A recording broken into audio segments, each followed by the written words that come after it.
Hi guys, my name is Alex, and today we'll delve into the case of a young girl who left her school bus just a few hundred yards from her house and vanished without a trace. As the police began their search, they uncovered chilling clues and faced numerous unexpected twists.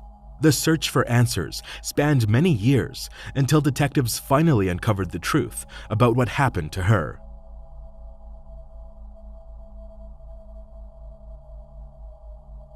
Angie Houseman was born on February 18, 1984, in St. Louis, Missouri. Her father left the family before she was born, and she never knew him. When she was 1 year old, Angie's mom married a man named Ronald, and they had a son. He and Angie got along pretty well, and she adored her younger brother. Angie was a very easygoing child, always seeking friendship with everyone around her. Her family lived in a quiet suburban area of St. Louis. In 1993, when Angie was 9, she attended the 4th grade at elementary school, located just over a mile from her house. To get there, she used to take a bus from the nearest stop, and her parents felt relatively safe letting her go alone because it was located just a few hundred yards from her house. Usually, Angie walked to the bus stop with some neighborhood kids. After school, they were watched over by several parents along the road from their windows. It became a sort of tradition among neighbors to ensure the children safely made their way from the bus stop to their homes. On November 18th, Angie, as usual, went to school and finished around 3 p.m. She took the school bus to her stop with a few neighborhood kids, and they walked home together. The other kids lived closer to the bus stop, leaving Angie alone about halfway. It was only a few minutes' walk, but time passed and Angie didn't show up. About half an hour later, Angie's parents started worrying. She often stopped to chat with the other kids, but it had never taken this long before. Her mom and stepdad decided to go outside and walk along the route from their house to the bus stop. They spoke with other kids from the same school, who confirmed that Angie arrived with them and headed toward home. The parents also spoke with neighbors who usually kept an eye on the kids from their windows, but both women were busy that day and didn't witness anything. Angie's parents and their friends quickly initiated the search. They began scouring the area along the route from the bus stop to Angie's home. This continued into the evening, and as darkness fell, Angie's parents decided to call the police. Officers immediately joined the search. Given the cold weather, it appeared unlikely that Angie would wander off on her own, prompting the police to initially explore worst-case scenarios. Adding to their heightened concern was another recent incident. Just 10 days prior, in a nearby area, an unknown perpetrator had nearly abducted an 11-year-old girl. He approached her as she got off the school bus and attempted to drag her into the bushes, but she managed to escape. Since the assailant was still at large, the police considered the possibility of his involvement in Angie's disappearance. Officers called in canine units, and the dogs picked up Angie's scent near the bus stop. They tracked it roughly halfway to her house before abruptly losing it. This suggested that Angie may have gotten into a vehicle at that point, further indicating a potential abduction. The police also deployed helicopters with thermal sensors and searched the banks of a small stream near Angie's home, but they found neither the girl nor her belongings. Unfortunately, the first day of searching yielded no results. By morning, the police turned to the media, and information about Angie's disappearance quickly spread across the city. In just one day, the police department received over 300 calls. To handle this influx of leads, they had to involve more than 20 new officers, yet all these leads did not help them find the girl. Detectives explored all possible scenarios and from the early days began scrutinizing Angie's stepdad. The man claimed no involvement in her disappearance and insisted he would never harm her. He agreed to a polygraph test and any other checks so that the police would stop wasting their time on him and focus on finding Angie. Investigators also located Angie's biological father, and here they discovered something weird. The man had never interacted with his daughter, but according to her mother, he had driven past their house several times, watching Angie play outside. Detectives found this suspicious, but the man had an airtight alibi. On the third day, the FBI joined the case, and the police department shifted even more officers to it. They all understood that something terrible must have happened to Angie. She just couldn't have survived on the streets in such cold weather. At one point, the police received a lead about a possible suspect. Someone reported a strange man slowly driving a blue sedan in Angie's neighborhood. His description matched the account of the girl who had narrowly escaped an abduction just 10 days before Angie's disappearance. Investigators decided to create a composite sketch of this person. It was featured in the news, and volunteers distributed thousands of flyers, but the identity of this man remained unknown. Soon, the girl's disappearance made it to national television, attracting even more leads. Police diligently examined each one, but none brought them closer to finding Angie. Due to the heightened attention to this case, psychics quickly got involved, calling Angie's home and sharing their alleged visions. One of them claimed that the girl was alive and even specified a location where she was being held, a large national park 25 miles from Angie's home, but detectives paid no attention to their words. A $10,000 reward was also offered for any information about Angie's whereabouts, leading to an increase in tips. During the investigation, detectives uncovered a pretty disturbing fact. A few days before her disappearance, Angie told her teacher that she was planning to go on a nature trip with her uncle. The catch was, there was no uncle, and her parents had no idea what their daughter meant by that. Investigators considered the possibility that Angie might have known her abductor prior to the incident and referred to him as her uncle in the conversation with her teacher. However, they didn't find anything about this mysterious man. In the following days, detectives made no progress, but everything changed on November 27th. 9 days after Angie's disappearance, a hunter called the police. He had arrived at the national park and spotted a human body in the woods. Upon arrival at the location, the police were confronted with a horrifying scene. There was a body of a girl tied to a tree, missing any clothing, and her head was entirely wrapped in tape except for her nose. Her hands were also bound with handcuffs. Near the site, there was a bag with items, which helped the police immediately realize they had found Angie's body.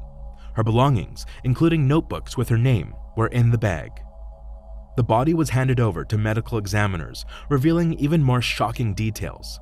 As soon as they removed the tape from her head, experts found a piece of underwear in her mouth.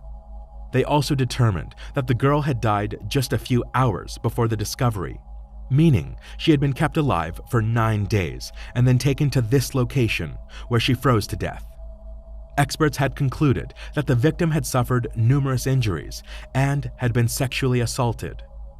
Forensic analysts carefully examined all items found at the crime scene and managed to find a fingerprint on the tape used to wrap Angie's head. They tried to find matches in the database and among several suspects, but it led to no leads. After the discovery of the body, the police dedicated even more resources to the investigation. Local residents were shocked by such cruelty and feared for their children, escorting them everywhere, meeting them at bus stops, and not letting them out of their sight for a moment. Just a few days after Angie's discovery, their concerns heightened even further. On December 1st, a 10-year-old girl named Casey disappeared. She lived in another town, only 10 miles from Angie's house. Casey had asked her mother if she could visit her friends who lived just a few hundred yards away, but she had never reached their house. Casey vanished on the way, and the police couldn't locate her. Detectives began to fear that they might have a serial killer on their hands. They didn't rule out the possibility that the same person was behind both abductions, but they had no evidence supporting this theory. 10 days later, Casey's body was found in St. Louis, and she was wrapped in 2 bedsheets and covered with a pink curtain, with the cause of death being multiple severe blows to the head. Detectives couldn't find any clues that would lead them to the killer. Moreover, they started to doubt that the same person who killed Casey was responsible for Angie's death. The nature of these crimes was noticeably different, leading them to consider the possibility of dealing with 2 different murderers. In the same month, detectives identified the man who had attempted to abduct a girl a few days before Angie's disappearance. He turned out to be 37-year-old Gary, who often came to St. Louis for work. He was immediately checked for involvement in the two murders, but the man had a solid alibi. He wasn't in the city during the disappearances of Angie and Casey, although during the investigation, he admitted to assaulting 4 other girls and eventually received a 5-year prison sentence. In February of the following year, detectives had found a breakthrough. When they discovered Casey's body, tire tracks were found nearby. Their photos were handed over to experts who determined that the tracks were left by a pickup truck widely used by a popular car rental company. Armed with this information, detectives interviewed residents in Casey's neighborhood, asking if anyone had seen a pickup from this company. Given that these vehicles were covered with vibrant brand logos, they were easily distinguishable from others. The detectives got lucky. One woman told them that she had seen the pickup from this company near her neighbor's house about a week after Casey's disappearance. Police quickly discovered that there was a woman living with her partner and brother. She claimed that none of them had rented such a pickup and they had no connection to this case. But detectives didn't rush to believe her.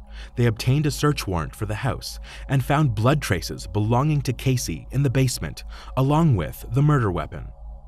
Further investigation revealed that the woman's brother, Thomas, had rented the pickup.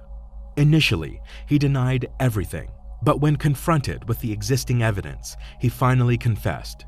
According to his account, Casey had knocked on his door, wanting to invite his nephews to go to the street with her. He invited her into her house, took her to the basement, and attempted to assault her. When she screamed, he struck her with a heavy object and covered the body with bed sheets. After the murder, Thomas went to work, and upon his return, his sister informed him that she had seen the body in the basement. However, she added that she didn't want to know what happened and demanded to get rid of it as quickly as possible. Casey remained in the basement for a whole week because active searches were underway, and Thomas was afraid to move her. When things calmed down a bit, he rented the pickup, took the body to St. Louis, and left it there. Thomas was eventually sentenced to death, but he died in prison from illnesses several years later.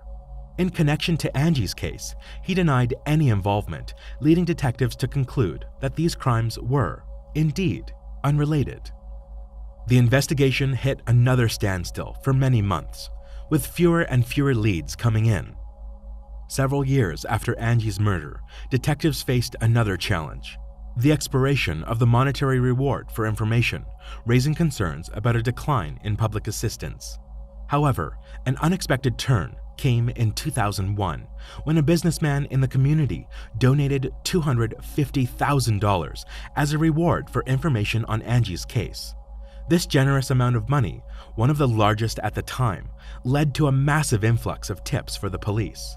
But unfortunately, all of these leads proved to be dead ends.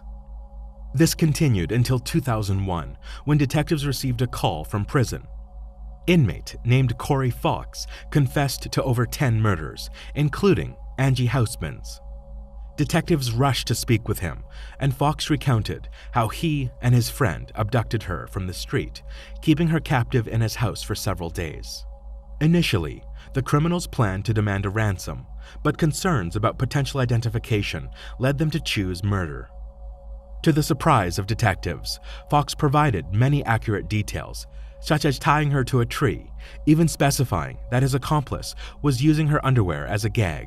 However, discrepancies arose when questioned about how they restrained her hands. Fox claimed they used plastic handcuffs, whereas in reality, they used iron ones. Detectives also found out that Fox couldn't have committed some of the murders he confessed to. Police concluded that he likely fabricated parts of his confession, possibly drawing information from extensive news coverage on Angie Houseman's case. In the summer of 2002, another event reignited attention on Angie's case. In a different area of St. Louis, an unknown man abducted a 6-year-old girl from her home and killed her. Police initially considered the possible connection to Angie's case, but it turned out otherwise. The perpetrator was apprehended just a few hours later. It was a neighbor who confessed during interrogation. Several more years passed until 2007, when detectives decided to revisit the case. Reviewing the documents, they noticed a peculiar detail. Shortly after discovering Angie's body, police noticed a parked car nearby with a man named Roger Martin inside. When questioned about his presence, Roger claimed he came to the area for hunting. However, upon a brief inspection of his car, the police officer found no hunting gear. This led the new detective team to take a closer look at Roger, discovering his criminal record for offenses against children. Moreover, he had assaulted one of his victims near the location where Angie's body was found. Remarkably, all of these crimes occurred before Angie's death, and this information was in the database. But during that time, the police did not thoroughly investigate Roger, prompting the new detective team to start from scratch. Roger was called in for questioning. He denied any involvement in Angie's murder, insisting he was near the location by chance. Roger added that during the time the girl was left there, he was still at work, although the police couldn't confirm this alibi. Despite a 9-hour interrogation, detectives couldn't reach any conclusive results. They took Roger's fingerprints, comparing them with the one left on the tape from the victim's head. Experts determined they didn't match, leading to Roger's release. While the police refrained from ruling him out as a suspect, they lacked substantial evidence to hold him. There was no progress in the case until 2018, when the St. Louis Police Department formed a dedicated task force. The new detectives aimed to re-examine all existing evidence. With significant advances in technology since '93, they hoped to uncover new leads. The detectives focused on 3 key pieces of evidence: the handcuffs, tape from Angie's head, and her underwear used to silence her. Despite repeated attempts since '93, experts struggled to find the perpetrator's DNA on them. Undeterred, they decided to re-examine these items with modern technology. Firstly, they attempted to find DNA on the handcuffs, but it was quite challenging as they were almost entirely covered in the victim's blood. They then turned to the tape from Angie's head, encountering another issue. When they opened the box containing this evidence, they found that the tape had literally disintegrated over the years. Finally, they examined the underwear. Despite having little hope for this particular evidence, as it had been in the victim's mouth for several hours, potentially erasing any foreign DNA, they pursued it as a last resort. Employing state-of-the-art technology, they meticulously inspected every inch of the underwear, and at last, there was a breakthrough. A tiny sample of unfamiliar DNA was discovered, sufficient for analysis. Experts confirmed the DNA belonged to a male, immediately uploading it to the FBI database. In such cases, it's pretty common not to find any matches, requiring additional efforts to identify the person. However, luck was on detectives' side this time. As soon as the DNA sample was uploaded, they received a full match. The DNA belonged to 58-year-old Earl Cox, who had been in prison since 2003. Cox had never come to the police radar regarding Angie's case, but his criminal history was substantial. Earl first landed behind bars during his military service in 1982 in Germany. He had a part-time job as a babysitter until 4 girls reported that he had sexually assaulted them. Earl received an 8-year prison sentence in the USA and was discharged from the army. After serving only 3 years, he was released early and relocated to St. Louis. 4 years later, Earl was arrested again when 2 7-year-old girls accused him of sexual assault. Despite the charges being dropped due to insufficient evidence, his arrest violated the terms of his parole, leading to an additional year in prison. Upon his release in '92, he resettled in St. Louis, where his relatives lived. A year later, he seemingly abducted and killed Angie, but we'll delve into that shortly. In 2002, Earl faced another arrest for running a major anonymous internet platform where predators shared materials depicting child abuse. The FBI had been investigating him for a while, and Earl took the bait when an undercover agent posing as a 14-year-old girl contacted him. Earl expressed intentions to make her his slave, sent money for a bus ticket, and showed up at the agreed meeting place. Instead of a girl, Earl encountered armed FBI agents, resulting in his arrest. On his computer, they discovered 45,000 photos of child abuse, along with evidence that he was the mastermind behind the perverse platform. This information led to the arrest of 60 more individuals associated with the site, marking one of the country's largest operations against pedophiles. In 2003, Earl was sentenced to 10 years in prison, but when his term ended, a judge refused to release the offender, using a legal loophole allowing the detention of individuals deemed a serious threat to children. As a result, he remained behind bars, and in 2019, his DNA matched the sample from Angie Hausman's case. Detectives went to prison to speak with him. However, Earl denied his involvement and promptly asked for a lawyer. The police recognized that the man had little chance of winning the case in court, given the presence of his DNA, but they decided to try something else. Investigators reached out to Earl's lawyer, stating they would seek the death penalty for Angie's murder. However, if the perpetrator confessed, the prosecution would abandon the death penalty in favor of a life sentence.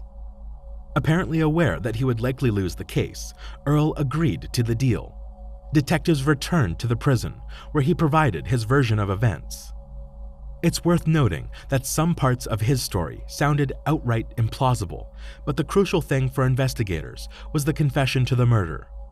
Earl claimed that on November 18, 1993, he was driving through the area where his mother and sister lived. His car stalled in the middle of the road, and while he was trying to figure out what was wrong with it, a school bus pulled up, and several kids got off. They all went into their houses, except for one girl, Angie. According to Earl, when she approached him, they had a brief chat, and he noticed she looked freezing. He offered her a ride in his car, and as he claimed, she agreed. He then took Angie to Burger King, fed her, and brought her to his home, where he sexually assaulted her for several days. After some time, he decided to get rid of Angie, took her to the location where her body would later be found, and tied her to a tree. Allegedly, she was still alive at that moment. Detectives doubted the truthfulness of certain parts of this story. Angie clearly couldn't agree to go anywhere with a stranger, especially considering she only had a short distance to walk home. Investigators also questioned the car breakdown in Earl's story. He claimed the car stalled, but as soon as Angie approached, the car surprisingly started again. More likely, the perpetrator noticed Angie and immediately decided to abduct her. He could have lured her into the car with some lies or even threats. It appeared much more realistic than Earl's version. Nevertheless, detectives obtained what they needed: the confession to the murder. In August 2020, he appeared before a judge who sentenced him to life imprisonment without the possibility of parole. Unfortunately, Angie's mother did not live to see this moment. She passed away from cancer in 2016.